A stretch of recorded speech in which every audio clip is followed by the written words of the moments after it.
الحمد للہ الذی جعلنا من المتمسکین بولایت امیر المومنین علی ابن ابی طالب صلوات فواز فلک صلی علی محمد دعا ہے پروردگار عالم سے کہ بانیان کا یہ تمام خرچ اخراجات کوشش کاوش کو اپنی بارگاہ میں قبول و منظور فرمائے.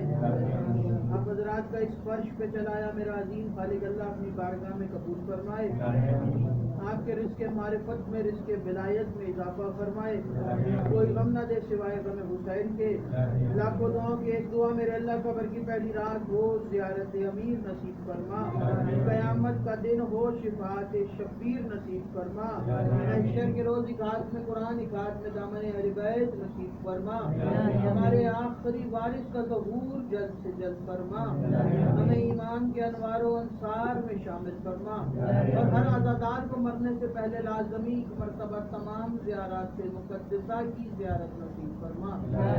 تمام دعاؤں کو قبولیت تک پہنچائیں. سہارا درود کا ایک دفعہ مل کے سارے بلند آواز سے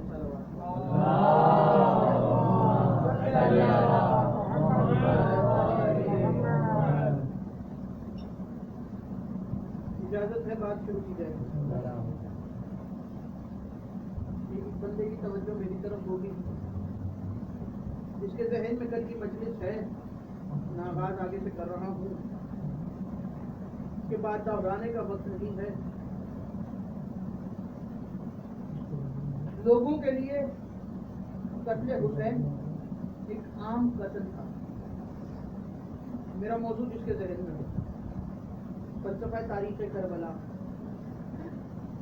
لوگوں کے لیے قتل حسین ایک عام قتل تھا لیکن ہمارے لیے ہمارے رہبر کا ہمارے مولا کا ہمارے پیر کا قتل تھا. تمہارا کچھ کچھ حسین ہے ہمارا سب کچھ حسین. تمہارا کچھ کچھ حسین ہے ہمارا سب کچھ حسین ہے. تم نے سمجھا کہ قتل حسین چھپ جائے گا. تم نے مدینہ میں رسول کو قتل کیا اور رسول کے قاتل چھپ گئے. تم نے بھیڑ میں دروازہ زہرا کو گرایا اور زہرا کے قاتلوں کو چھپایا. تم نے مولا علی کے سر پہ ضرب چلوائی نماز کے درمیان میں اور مولا کے قاتل کو صرف ایک قاتل کو سامنے پیش کر دیا. باقی سارے چھپ گئے. امام حسن پہ زہر دلوائی گئی امام کے گھر میں اور باقی سارے جتنے تھے سب پوشیدہ ہو گئے پردے کے پیچھے چلے گئے.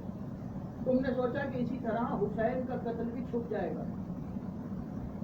کیا یزید نے تنہا فیصلہ کیا تھا قتل حسین کا؟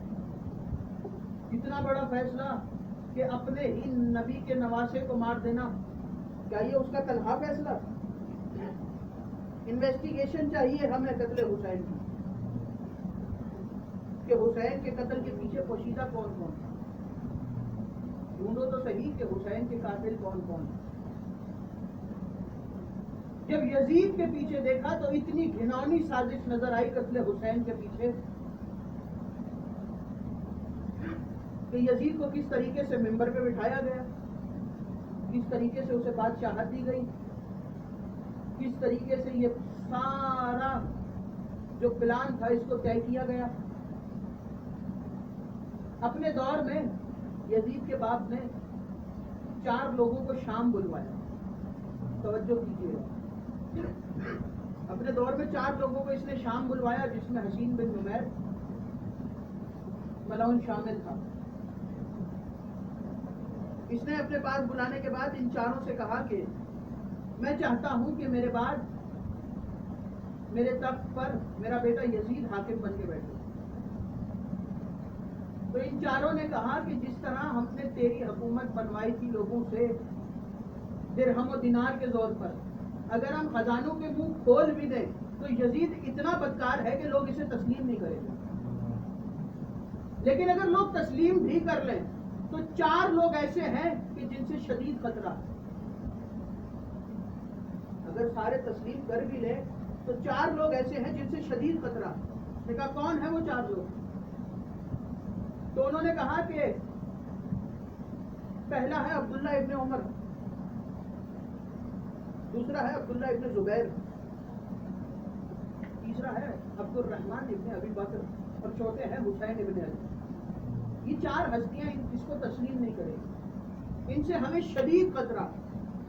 یہ اپنی زندگی میں مکہ پہنچا حج کے دنوں میں، جب یہ مکہ پہنچا حج کے دنوں میں تو اس نے ان چاروں سے علیحدہ علیحدہ ملاقات کی۔ گویا حسین سے، عبداللہ ابن زبیر سے، عبداللہ ابن عمر سے اور عبد الرحمن ابن ابی بکر سے، ان چاروں سے علیحدہ علیحدہ ملاقات کی۔ یہ سب سے پہلے ملا عبداللہ ابن عمر سے۔ اس نے کہا کہ میں چاہتا ہوں کہ میرے بعد میرا بیٹا میرے تخت پر بیٹھے اور حاکم بنے اور خلیفہ بنے۔ یہاں اہل سنت کی کتابوں میں جو 12، یہ یاد رکھیے گا کہ ہر نبی کے اوصیاء، ہر نبی کے خلیفہ صرف 12 ہوتے ہیں۔ عیسیٰ کے حواریین 12 تھے، موسیٰ کے صحابیوں کی تعداد 12 تھی، جتنے نبی تھے سب کے جتنے اصحاب تھے سب کی تعداد 12 تھی، اور رسول خدا نے کہا کہ میرے بعد میرے 12 اوصیاء۔ لیکن جو انہوں نے 12 خلیفاؤں کے نام لکھے اس میں 6 نمبر پہ یزید کا نام، یعنی خلافت اتنی کمزور ہوتی گئی کہ کمزور ہوتے ہوتے 6 نمبر پہ یزید آ گیا، امامت اتنی مضبوط ہوتی گئی کہ 3 نمبر پہ حسین آ گیا، 3 نمبر پہ حسین آ گئے۔ اس نے عبداللہ سے ملاقات کی اور کہا کہ آپ کیسا دیکھتے ہیں کہ میرے بعد یزید تخت پر بیٹھے؟ اس نے کہا کہ دیکھو بھائی، تمہارے بعد تخت پہ کوئی بھی بیٹھے، میرا صرف یہ اصول ہے کہ اگر جمہور تسلیم کر لے تو میں بھی تسلیم کر لوں گا، اگر سب نے تسلیم کر لیا تو میں بھی تسلیم کر لوں گا، کیونکہ انہوں نے بچپن سے خلافت کو اسی اصول پہ بنتے دیکھا تھا کہ اگر زیادہ لوگ تسلیم کر لیں، جمہور تسلیم کر لے تو پھر وہ شاید تسلیم ہو جاتی ہے، کیونکہ خلیفہ نے اپنے باپ کو خط لکھا تھا، مبارک ہو میں خلیفہ بن گیا، توجہ میری طرف کیجیے گا، مبارک ہو میں خلیفہ بن گیا۔ تو باپ نے کہا کہ کیا ہاشمی اس دنیا سے چلے گئے؟ تو اس نے کہا کہ نہیں، موجود ہیں۔ اس نے کہا کہ پھر کس بیوقوف نے تجھے خلیفہ بنایا؟ اس نے کہا کہ میں عمر میں سب سے بڑا ہوں، میں سب سے بڑا ہوں۔ تو اس کے بعد نے اسے جواب دیا کہ پھر میں آ جاؤں، میں تو تیرا بھی باپ ہوں، میں آ جاؤں میں تو تیرا بھی باپ ہوں۔ اس اصول پہ خلافت بنتی آئی تھی شروع سے کہ جسے جمہور تسلیم کر لے وہ خلیفہ ہو۔ تو عبداللہ ابن عمر نے اپنا جواب دیا کہ اگر جمہور نے تسلیم کر لیا تو میں تسلیم کر لوں، کیونکہ میں ہوں بالکل سادہ لو آدمی اور گھروں میں رہنے والا آدمی ہوں، مجھے خلافت سے کوئی سروکار نہیں ہے، اس لیے اگر لوگوں نے تسلیم کر لیا تو میں کر دوں۔ دوسری ملاقات کی اس نے عبد الرحمن ابن ابی بکر سے۔ جیسے ہی اس نے کہا کہ آپ میرے بعد یزید کو تخت پہ کیسا دیکھتے ہیں، تو عبد الرحمن ابن ابی بکر نے فوراً مخالفت کر دی اور شدید الفاظ میں مذمت کی۔ تو اس کا جھگڑا ہوا اور اس نے پیٹنا شروع کیا عبد الرحمن ابن ابی بکر کو۔ تو نبی کی زوجہ پہنچی اور نبی کی زوجہ نے اپنے بھائی کو بچایا، اور بھائی کو بچانے کے بعد کہا پہلے بھی تو نے میرا ایک بھائی محمد ابن ابی بکر قتل کر دیا ہے، اب اس کے پیچھے کیوں پڑ گیا؟ اس کی جان چھوڑ دے۔ اور وہ اپنے بھائی کو بچا کے لے گئی۔ تیسری ملاقات اس نے کی حسین ابن علی سے۔ مولا سے ملاقات کرنے کے لیے پہنچا اور مولا کے سامنے ہے اور مولا سے کہا کہ میں چاہتا ہوں کہ میرے بعد میرا بیٹا یزید خلیفہ بنے، آپ اسے کیسا دیکھتے ہیں؟ تو مولا نے مذمت کی۔ تو اس نے کہا کہ آپ کے بھائی حسن نے ہم سے صلح کی تھی اور چند شرائط تھی اس میں۔ تو امام نے کہا کہ تو نے اس پہ کب عمل کیا، تو نے اس پہ عمل کب کیا؟ تو اس نے کہا کہ میں نے عمل کیا، تھوڑا بہت عمل کیا اس پہ۔ اس نے کہا کہ آپ کیسا دیکھتے ہیں، مجھے جواب دیجئے۔ تو امام نے کہا کہ تو نے جو شرائط، جو صلح ہوئی تھی میرے بھائی کے ساتھ، جو شرائط تھی، کیا تو نے غور سے نہیں پڑھی؟ تو نے جو بات کی ہے یہ پہلی شرط کی نفی ہے، ہمارے ہوتے ہوئے اس زمین پر کوئی خلیفہ نہیں بن سکتا، یہ اس پہلی شرط کی نفی ہے کہ تو بول رہا ہے کہ تیرے بعد کوئی خلیفہ بنے۔ اور اہل سنت کی جو معتبر کتابیں ہیں ان میں سب نے یہی لکھا کہ ان چاروں میں سے سب سے جاندار جواب حسین ابن علی کا، سب سے بہترین جواب حسین ابن علی نے دیا. 26 رجب کو حسین ولید کے دربار میں پہنچے. ہاشمی جوان باہر کھڑے. اب حسین دربار سے باہر نکلے. جیسے ہی باہر نکلے اور گھر کی طرف پہنچے تو دروازے پہ بہن کھڑی انتظار کر رہی. بہن نے کہا بھیا کیا ہوا؟ اب حجرے میں داخل ہوئے حسین اور جناب عباس کو بلا اور کہا کہ جاؤ عباس اور جا کے کاغذ اور قلم لے کے آئے. کاغذ قلم لے کے آئے. کہا کہ فہرست تیار کرو قافلے کی. تو مولا ابوالفضل نے فہرست تیار کی اور سب سے پہلے لکھا بسم اللہ الرحمن الرحیم نصر من اللہ و فتح قریب. یہ جملہ دیکھا حسین کی آنکھوں میں آنسو آئے اور روتے ہوئے کہا کہ اس جملے کو مٹاؤ اور اس کی جگہ لکھو انا للہ و انا الیہ راجعون. آج 2 محرم ہے عزیزان.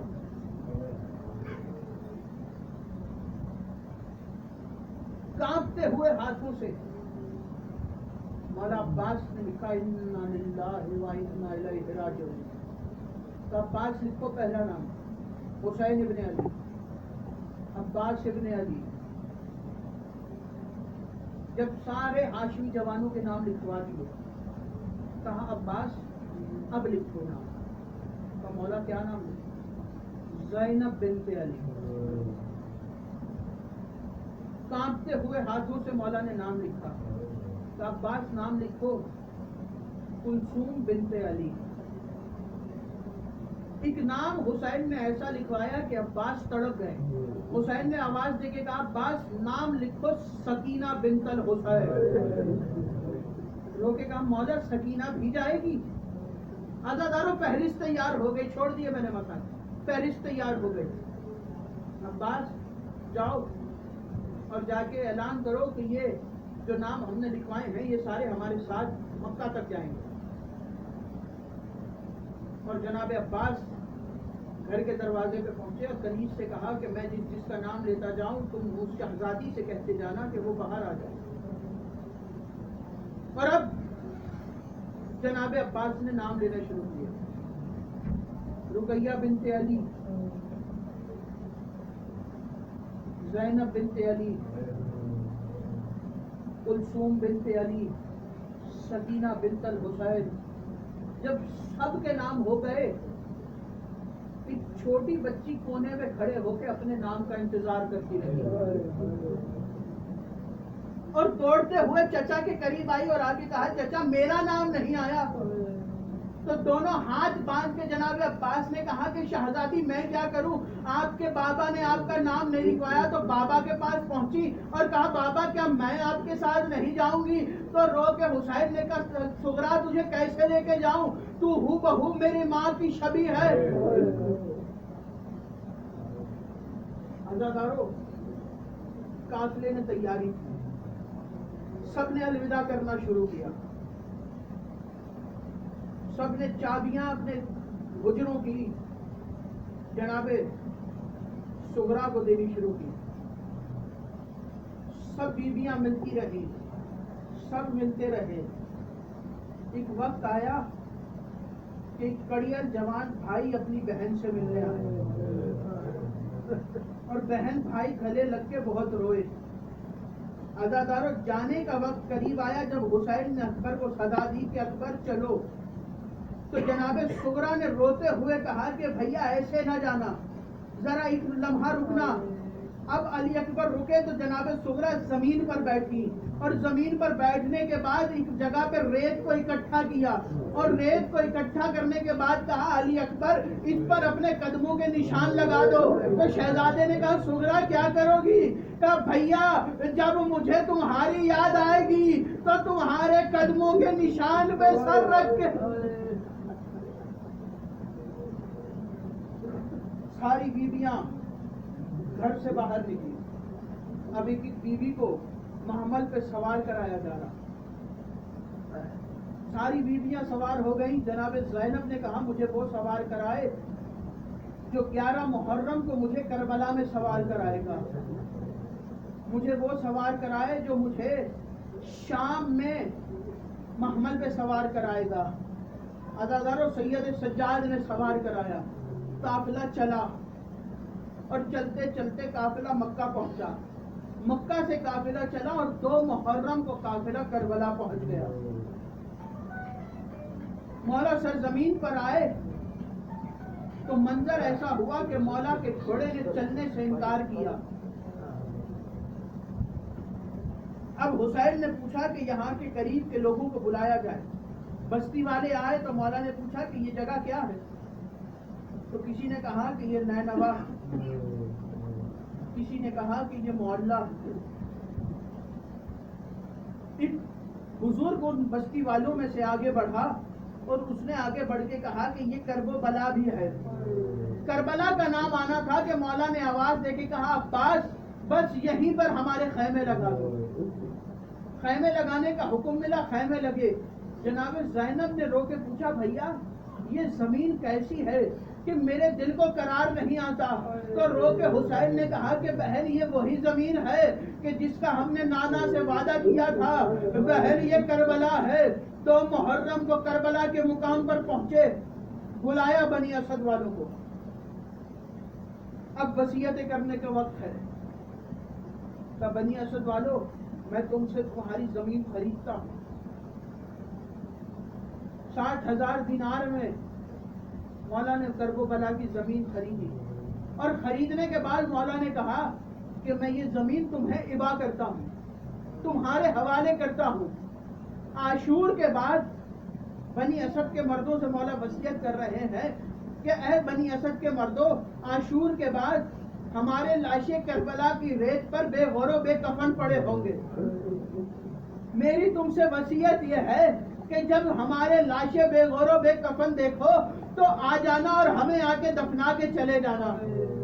مولا نے ان سے وصیت کی اور مردوں کو بھیجا، اور مرد جانے لگے تو مولا نے کہا جاتے جاتے کہ اپنی عورتوں کو بھیجو۔ اب مولا کے پاس بنی اسد کی عورتیں آئیں اور مولا نے کہا کہ اگر تمہارے مرد شام کے لشکر سے ڈر جائیں تو ایسا کرنا کسی بہانے سے اس طرف آ جانا اور آ کے ہماری لاشوں کو دفنا دینا۔